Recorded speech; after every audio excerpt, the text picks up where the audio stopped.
ලබේ කියලා කෙලින් කරගන්න. හරි නේද? හරි ගන්න ලබේ. හරි. මේ මට දෙන්නේ මෙච්චරයි උස. මම වඩා ගන්න මේ ගහන්නේ.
කෙනෙක් අතර මනින්නේ මොකෙන්ද? මොකද්ද ගෝලේ කියන්නේ බලන්න ඉක්මනට.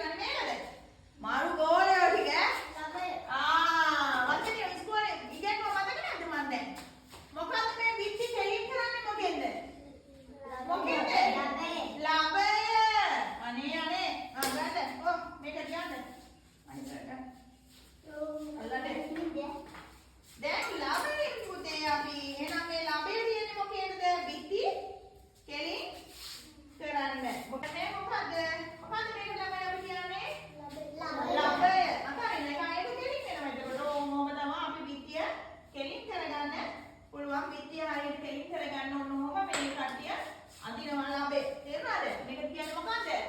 ලාභය. එහෙනම් මේකෙන් මොකද්ද කරන්නේ? බිත්ති උඩට කෙලින් බඳින්න උපයෝගී කරගන්නවා. සිරස්ව බඳින්න. තේරුණාද? මේක මොකද්ද ළමයි කියන්නේ? ලාභය. එහෙනම් බිත්ති ඇද යන්නේ නැතුව වෙන්න පාවිච්චි කරන්නේ මොකද්ද? ලාභය. හරිද? හරි තිබ්බා. හරි. ඕයෝමි උඩ නම් කෙලින් යන්නේ මේ පැත්ත ඇදෙන්නේ මම යන්නේ. මෙහෙ ඇදයි. පොඩක් මයින් ගේන්න බලන්න. කොහමද ගේන්නේ? මොකෙන්ද? ලෙවල් එක ගේන්න බලන්න ලෙවල් එක. ගේන්න ලෙවල් එක. ලාභය ගෙනලා එනවාද දැන්? කෙලින් කරා. දැන් මේ පැත්තට ඇදයි. ඔය ගෝලේ අරගෙන බලන්න ලෙවල් එක. කෙලවල ගෝලේ. අරගෙන ලෙවල් එක. හරි. මේ ගෝලේ නම් හොඳයි. හරියට වැඩ කරා. හොඳ ගෝලේ එක. පඩිය තමයි වැඩි කරනවා ඈ. පඩි වෙන්න. දැන් මේ ලෙවල් එකෙන් පුළුවන් අද මේ টොප් ලෙවල් එක. අපිට පුළුවන් මේක ඇදටද කෙලින්ද යන්නේ කියන එක බලා ගන්න. මේක ඇදට මේ බලන්න කෙලින් තිබ්බම මේකෙන් හරියට මේ මින්ම දෙනවා. දැන් බලන්න මේක ඇදට නම් ගිහින් තියෙන්නේ බිත්තිය මේක මේ හරි කෙලින් හරි ලෙවල් වෙලා තියෙන්නේ මේ බලන්න. දැක්කද? මේක බිත්තිය මේ බලන්න මේ බිත්තිය කෙලින්ද කරලා තියෙන්නේ කියලා ඕම අපිට බිත්තිය ලෙවල් එක බලා ගන්න පුළුවන්. එහෙනම් මේ තිරස් හදන මොකද මේ අත? තිරස් හදන මේක සිරස් හදන. එහෙනම් සිරස් හදන බැලීමට අපි පාවිච්චි කරන්නේ ලාභය. තිරස් හදන බලන්න මොකද පුතේ පාවිච්චි කරන්නේ? ලෙවල් එක. මතකයි නේද එහෙනම් ලෙවල් එකේ ලාභයේ වෙනස? හරි. ගෝලයක් කියන්න. හරි. දැන් බිත්ති බඳලා ඉවරයි දැන්. කපරාදු කරන්න ගේන්න වරු ටික. අදාගත්තද නැද්ද? හදාගත්තා. දැන් ඔන්න කපරාරුව ඇසීමට යන්න. මම මොකෙන්ද කපරාරුව ගහන්නේ? මට ඔය ගෝලයක් ගෙනත් දෙන්න කපරාරුව ගහන්න. මොකෙන්ද කපරාරුව ගහන්නේ? ඉක්මනට ගිහින්. මොකක්ද දැන් පාවිච්චි කරන්නේ? හොඳ ගෝලේ. මොකද්ද පුතේ මේ? මනිස් ලෑල්ලේ. මනිස් ලෑල්ලේ මොකද කරන්නේ දැන්? කපරාරුව ගහනවා. එන්න ගහන්න කපරාරුව ගහන්න. මම මේසන් අරගෙන අරගෙන මට බදාම අරන් දෙන්න. බදාම අරගෙන මොකෙන්ද? මේසන් දැන්නේ තාජ්ජට දාගෙන ඔන්න කපරාරුව ගහලා සමානංකයි මේක කපරාරුව ගහන සමානංකයි මේ මේසන් හන්දක් පාවිච්චි කරනවා. හැබැයි මයි පුතාලගේ විභාගෙදී අහුවොත් එහෙම කපරාරුව ගහන්න මොකෙන්ද කියලා මොකෙන්ද ගහන්නේ අපි? මනිස්ලෑල්ලේ කපරාරුව ඔහම ගහනවා. කපරාරුව ගන්න. කපරාරුව ගන්නකෝ. එන්න තා ගෝලේ එන්න. කපරාරුව. ඔන්න දැන් අපි මොකද මේ කරන්නේ? කපරාරුව ගන්නවා. වැටෙන කපරාරුව ගන්න. ඔව් වැටෙනවා. අයියෝ නාසි කරන්න එපා කපරාරුව ගන්න ගන්න. මේ බීම තියෙන්නේ. දාන්න කපරාරුව. මොකද කරන්නේ? උසමදී අපිට මොකද පාවිච්චි කරන්නේ? මලංචිය. අරගෙන මලංචිය. කපරාරුව ගහලා දැන් කපරාරුව ගහගෙන යනවා උසමදී. මොකෙන්ද දැන් ගහන්නේ මේ මොකද්ද? මලංචිය. මොකද මේ කියන්නේ? මලංචිය. දැන් ඕ කපරාරුව ගහනවා මලංචිය. හරි නේද? මේක මට්ටම් කරන්න කොහොම? අරගෙන මට්ටම්. මේ මොකද්ද පුතේ? මට්ටම්. කොයින්ද ඔය ගෝලේ? මට්ටම් කරන්න මේක මට්ටම් කරන්න ඉක්මනට මට්ටම් කරන්න මම කපරාදුව ගන්නවා. දැන් මේ මොකද එනම් මට්ටම් ලීය. තේරුණාද එහෙනම්? එහෙනම් මට්ටම් ලීය මොකද කරන්නේ? කපරාදුව මට්ටම් කරනවා. හරි. එතකොට මේ මුල් ඇදයි ඔය ගෝලේ එන්න මේ ගෝලේ යවනවා මම දැන්. ඔය ගෝලේ එන්න. යන්න ඔය ගෝලේ උඩින්. හරි. මුල් ඇදයි නම් මොකෙන්ද පුතේ මේ මුල්ල චෙක් කරන්නේ? මොකද්ද මේකට කියන්නේ? මුල්ල හදන එකට මොකද්ද මේ කිව්වේ අපි? මිනුම් පඩියද? අප්පඩ නිවිලේ. දැන් වචන ඉගෙන ගත්තට වැඩක් නැහැ අපි. මේක මිනුම් පඩියද මේ? මොකද්ද මේක? මුළු මට්ටම. very good. මේ මුල්ල අපිට හරියට ඇද නැතුව සකස් කරගන්නේ මොකෙන්ද? මුළු මට්ටම. මේකට කියන්නේ මිනුම් පඩියද? නෑ මේක මුළු මට්ටම. මිනුම් පඩිය නෑ පුතේ. මෙතන මිනුම් පඩිය කියන්නේ පුතේ අර ටේප් එකක් වගේ තියෙනවා. දිගට ටේප් එකක් අල්ලන්න පුළුවන්. මේකෙන් දිග පළල මනිනවා. තේරුණාද? මේක මොකද? මුළු මට්ටම. හරි. එහෙනම් මට කියන්න බලන්න. අර එකිනෙක කියන්න මට මේ මෙතන එන්න. අරන් දෙන්න එකේ කොහොමදන්නේ? මේක මොකක්ද කියලා? මේකෙන් මොකක්ද කරන්නේ? මුල්ල. මනින එක කරන්නේ මේක. මේක මොකක්ද? මනිස්ලෑල්ලේ. මොකද කරන්නේ? මට්ටම් ලිය මේක. මොකක්ද මේක? මනිස්ලෑල්ලේ. මොකක්ද මනිස්ලෑල්ලෙන් කරන්නේ?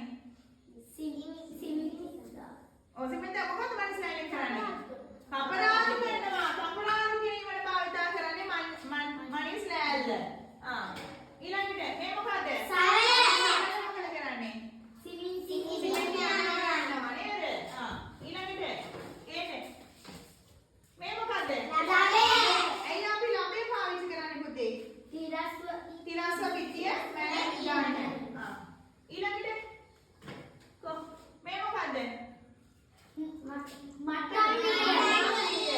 පුතේ මට්ටම් ලියන කරන්නේ? කපරාදුව වෙන්න පුළුවන් නේද? කපරාදුව විත්තිය මට්ටම් කරගන්නවා. හරි. මේක මොකද? උදාහරණයක් අපිට පාවිච්චි කරන්න පුළුවන්. හරි. ඊළඟට මේ මොකද්ද? මේස කන්දේ මොකද කරේ මම? සිමෙන්ති බදාම ගැනීමට පාවිච්චි කරනවා. ලෙවලේ කියන්නේ මොකද්ද පුතේ මේ? ලෙවලේ මේ අංක වගේ මෙහෙම ගන්න මේ මට්ටම් ලියේ මට්ටම් කරන්නේ වගේ අංක අවශ්‍යයිද? නෑ ලෙවල් කරද්දී තමයි අපිට නම්බර්ස් තියෙන ඕන වෙන්නේ. මේ තියෙන මට්ටම් මේ ලෙවලේ දැක්කද? ලෙවලේ මොකද? කෙලි මොන කෙලින්ද? තිරස් ගැනීමට අවශ්‍ය වෙනවා. මේක මොකද්ද? ඡායන්න නෙමෙයි තායන්න. තාචිය මොකද්ද වෙන්නේ?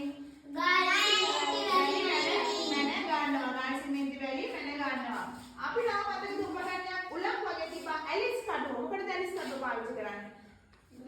විත්තිය සිදුරු කර ගැනීමට ඇලිස් කඩුව පාවිච්චි කරගන්නවා. ඔය උපකරණ නේද ඔය මොන කර්මාන්තයද මේ? පෙදරේරු කර්මාන්තය. හරි. මේ කියන මොන බෑග් එකට දාන්නද පිළිවෙල? හරි. දැන් අපි පෙදරේරු කර්මාන්තය උපකරණ මතක් කරා නේද? පාඩම් කරානේ පෙදරේරු කර්මාන්තය. එතකොට මට කියන්න පෙදරේරු කර්මාන්තේ කපරාදු කපරාරුව ගන්නෙ මොකෙන්ද?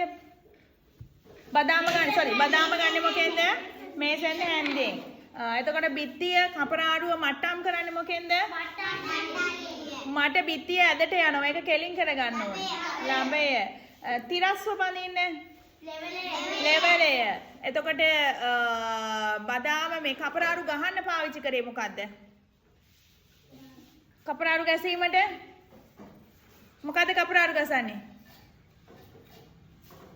මොකෙන්ද කපරාරු ගසන්නේ? මනිස් ලෑල්ලෙන්. මොකෙන්ද? මනිස් ලෑල්ලෙන්. එතකොට බිත්තිය සිදුරු කරන්නේ ඇලිස් කටුවෙන්. ඊට අමතරව තව තිබ්බා මට්ටම් කරන්නේ මොකෙන්ද? මට්ටම් ලීයෙන්. මැනගන්නේ මොනවයින්ද? මැනගන්නේ තාච්චියෙන්. මුල්ල සකස් කරගන්නේ මොකෙන්ද? මුළු මට්ටමින්. මතකයි නේද එහෙනම්? ඕකේ ඉරි ගහන්න එන්නත් පුළුවන්. පෙදරේරු කර්මාන්තයේ උපකරණයක් නොවන්නේ. තේනද? පෙදරේරු කර්මාන්තයේ උපකරණයක් නොවන්නේ උදැල්ල මනිස් ලෑල්ල දබරය ඇලිස් කටුව දබරය පෙදරේරු කර්මාන්තයේ උපකරණයක් වන්නේ තාච්චිය නියන දාන්න මොනවා උපකරණ තාච්චිය නියන මම ඒ පෙදරේරු උපකරණයක් වන්නේ. ඒතකොට සවල කියන්න පුළුවන්ද ආපහු? බෑනේ. මිටියක් සමහරක් වෙලාවට ඕන වෙනවා. කීයද? මොකක්ද? හයි. නිදහස් දවසේ අද අපි ඉස්කෝලේ පන්ති. අපි ආවා පන්තියට.